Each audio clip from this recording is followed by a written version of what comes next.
नमस्कार। स्वागत है आपका न्यूज लॉन्चर पर। मैं हूं अशोक वानखड़े, लेकर आया हूं आपका अपना कार्यक्रम द एक्स-रे। एक खबर है, 2 लाइन की खबर, बहुत छोटी खबर कि राज्यसभा के भाजपा के सांसद कृष्णलाल पंवार ने, जो हरियाणा से आते हैं, राज्यसभा के सभापति उपराष्ट्रपति धनखड़ साहब के पास अपना इस्तीफा दिया और उन्होंने इस्तीफा मंजूर कर दिया।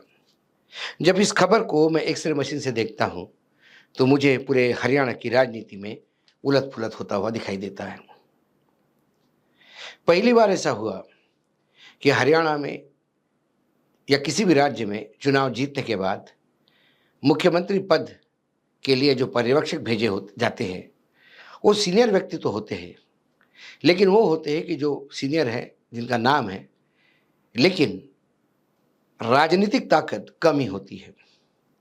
ये पहली बार मैंने देखा कि स्वयं अमित शाह, जो इस सरकार और संगठन के वर्तमान में करते धरता है, वो साथ में मध्य प्रदेश के मुख्यमंत्री मोहनलाल यादव, जिन्होंने यादव बेल्ट में खूब प्रचार किया और कम से कम 4-5 सीटें बीजेपी को दिलवाने में जिनका सहयोग रहा, वो दोनों नए मुख्यमंत्री का चयन करने हरियाणा जाएंगे। वैसे चुनाव के दौरान जब कई जगह पे मुख्यमंत्री हमें क्यों नहीं, इसकी डिमांड हो रही थी, भाजपा बहुत पतली हालत में थी। सारे रिपोर्ट्स भाजपा के खिलाफ थे।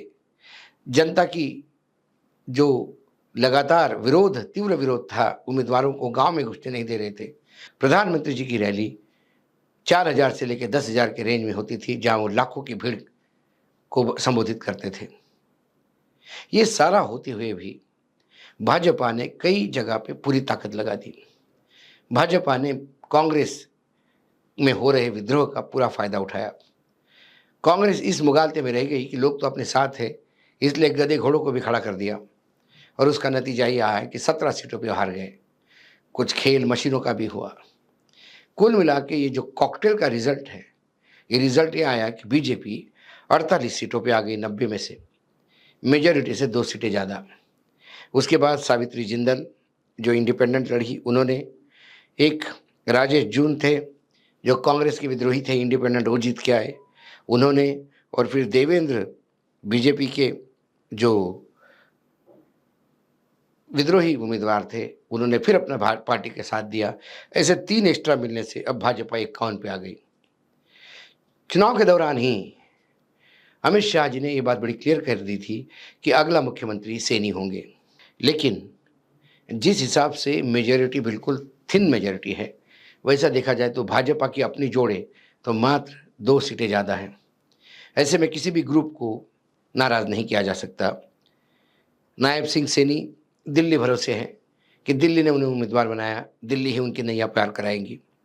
राव इंद्रजीत सिंह जो है, उन्होंने अपने घर में अभी 4-5 एमएलएस का जमागट पूरा बुला लिया था और वो शक्ति प्रदर्शन का एक स्वरूप था। बाद में उन्होंने मना किया कि लोग ऐसे ही मिलने आए, लेकिन ऐसे ही लोग मिलने नहीं जाते, इसके पीछे कुछ ना कुछ कारण होता।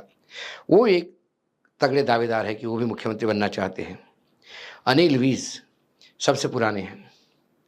उनके साथ इतना अन्याय हुआ कि पिछली सरकार में उन्हें मंत्री तक नहीं बनाया गया, लेकिन फिर वो शैलजा जी की कृपा, कांग्रेस की जो बड़ी नेता शैलजा जी, उनकी कृपा से फिर से चुनाव जीत गए, भले ही वो भाजपा के हो। यही कांग्रेस के साथ प्रॉब्लम है कि वो अक्सर कई जगह ऐसे डील कर लेते हैं या कई जगह एक दूसरे को ऐसी मदद करते हैं जिसके चलते पार्टी का भट्टा बढ़ जाता है। ऐसे में वो भी एक दावेदार है मुख्यमंत्री पद के। इसी बीच जब ये खबर आई कि कृष्णलाल पंवार ने राज्यसभा के आनन फानन में इस्तीफा दे दिया और उपराष्ट्रपति जी ने उनका इस्तीफा तुरंत एक्सेप्ट भी कर लिया, तब ये सवाल उठता है कि इतनी जल्दीबाजी क्यों?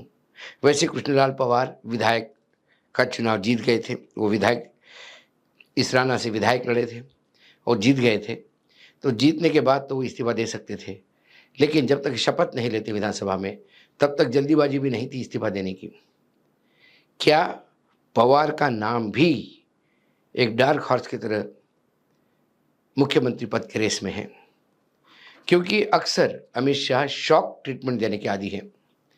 जब सैनी, राव इंद्रजीत सिंह और अनिल वीज़ के बीच रस्सी की तान होगी, सत्ता के लिए, तो फिर ऐसे में कृष्णलाल पवार का नाम उछाला जा सकता है। पवार पिछड़े समाज से है, दलित समाज से है। महाराष्ट्र में दलित समाज का मतदान बहुत सारा तय करता है। वंचित आघाड़ी प्रकाश आंबेडकर वैसे ही बी टीम के रूप में भाजपा के लिए काम कर रही है, ऐसा प्रतीत होता है। और यदि एक दलित को मुख्यमंत्री बनाने के बाद भाजपा उसका ज़्यादा ठीक से प्रचार करे, तो कुछ दलित मतों को अपनी तरफ खींचने में कामयाब हो सकता है। कृष्णलाल पवार दलित समाज से आते कम से कम 21% वोट उसका माना जाता है हरियाणा में। नायब सिंह सैनी ओबीसी है। राव इंद्रजीत सिंह यादव है, जिनका 6 से 7% वोट है। अनिल विज पंजाबी कैटेगरी में आते हैं, जिनके 11% वोट है। ब्राह्मण 8% है, जाट 25% है।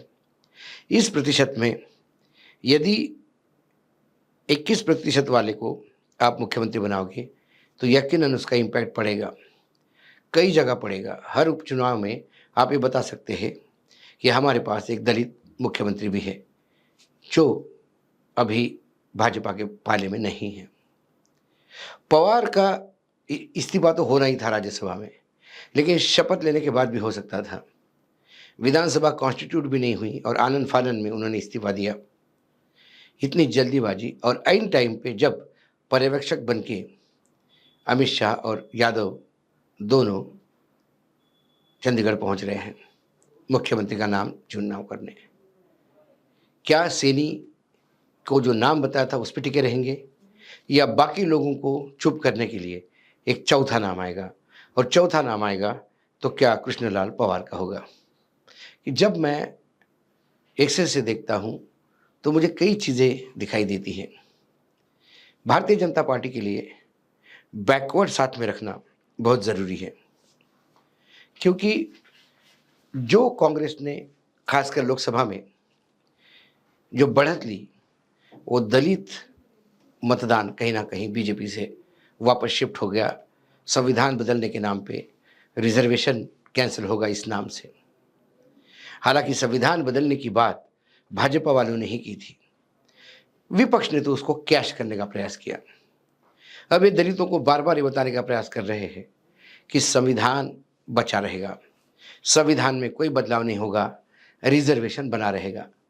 लेकिन दलितों की दिक्कत एक और है, जिस हिसाब से सरकारी उपक्रम प्राइवेटाइज्ड हो रहे हैं, निजीकरण हो रहा है, उसमें रिजर्वेशन जा रहा है। उदाहरण के तौर पे जब एयरपोर्ट्स निजी हाथों में गए, अडानी के हाथों में, एमजीआर के, जीएमआर के हाथों में, तो ऐसे में वहाँ यदि अभी रिक्रूटमेंट होता है तो वहाँ schedule caste, schedule tribe, OBC, इसके लिए कोई रिजर्वेशन नहीं होता।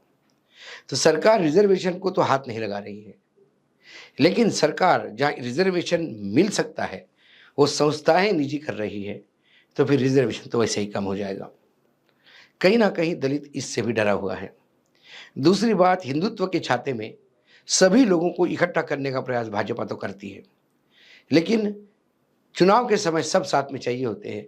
चुनाव के बाद दलितों का उत्पीड़न बरकरार है। ऐसे में दलित राष्ट्रपति हमने दिया था, पिछड़ा राष्ट्रपति हमने दिया था, और अब एक पिछड़ा मुख्यमंत्री, दलित मुख्यमंत्री, ओबीसी मुख्यमंत्री है, ठाकुर मुख्यमंत्री है, ब्राह्मण मुख्यमंत्री है। लेकिन आपके पास सवर्ण मुख्यमंत्री है, दलित मुख्यमंत्री अभी तक बीजेपी के पास नहीं है। एक दलित मुख्यमंत्री आने से कम महाराष्ट्र, उत्तर प्रदेश, कई राज्यों में एक इम्पैक्ट होगा। देखते हैं, पवार ने रेगुलर रूटीन में इस्तीफा दिया होगा तो बात ही अलग है, लेकिन मैं जब एक्सेल से देखता हूँ तो मुझे कई जगह, क्योंकि भाजपा कोई यूँ ही काम नहीं करती, भाजपा अक्सर कई गोटियाँ एक साथ चलाते हैं, और जब उनका चौरस रंगता है तो फिर पता पड़ता है कि 3 दिन पहले चली हुई चाल आखिर में मात कैसी देती है। तो क्या पवार एक चाल है या रेगुलर रूटीन में दिया इस्तीफा, ये तो समय बताएगा, ज़्यादा दिन नहीं, 2-3 दिन में। लेकिन कम से कम आज जैसी खबर को मैं उस दृष्टि से देखता हूँ तो मुझे बहुत सारा रायता फैला हुआ दिखता है। आज इतना ही, कल फिर आता हूँ किसी विषय के साथ। तब तक के लिए नमस्कार। देखते रहिएगा न्यूज़ लॉन्चर।